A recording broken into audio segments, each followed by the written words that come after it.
பொங்கலுக்கு வேட்டி கட்டி கலக்கறான், அலப்பற கிளப்புறான். பண்டிகை என்றாலே ராம்ராஜ் நிரந்தரம்.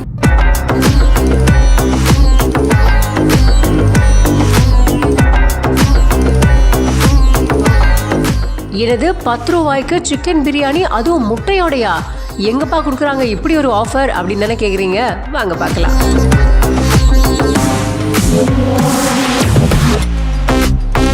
தமிழ்நாட்டில் 10 ரூபாய் நாணயம் கடையில் வணிக நிறுவனங்களில் வாங்கப்பட்டுட்டு தான் வந்துகிட்டு இருக்கு. ஆனால் புதுச்சேரியில் 10 ரூபாய் நாணயத்தை வியாபாரிகள் வாங்குறதே இல்லையா. இதனால செல்லாத நாணயமா புதுச்சேரி மக்களால் 10 ரூபாய் நாணயம் கருதப்படுது.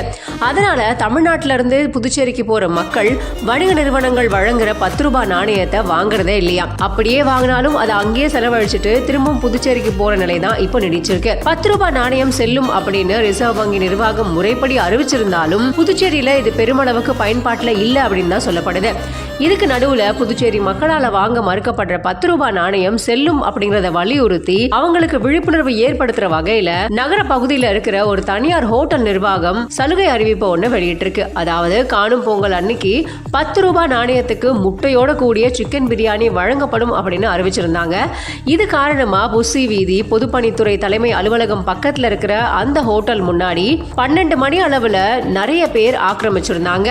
மக்கள் திரளா போய் திரண்டிருக்காங்க. அந்த கூட்ட நெரிசல் அதிகமா காணப்பட்ட நிலையில பாதுகாப்பு பணியில ஈடுபட்டு இருந்த பெரிய கடை மற்றும் ஓதியஞ்சாலை போலீசார் ஹோட்டலுக்கு முன்னாடி 10 ரூபாய் நாணயத்தோட வந்தவங்களை வரிசையில நிக்க வச்சு அதுக்கப்புறமா வாங்க சொல்லிருக்காங்க. இந்த வரிசை கிட்டத்தட்ட 1 கிலோமீட்டர் தூரத்துக்கு போயிருக்கு. இப்படி 500 பேருக்கு மட்டும் அரை மணி நேரத்துல வழங்கி இருக்காங்க. பொட்டலத்தை வழங்கிய நிலையில சலுகை திட்டத்தை நிறைவு செஞ்சிருக்காங்க. இது காரணமா 2 மணி நேரம் வரிசையில காத்திருந்த மீதம் இருக்கிற மக்கள் ஏமாற்றம் அடைஞ்சது மிச்சமா போச்சு.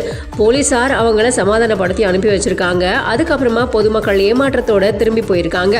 இதனால அந்த பகுதியில கடும் போக்குவரத்து நெரிசல் ஏற்பட்டிருக்கு.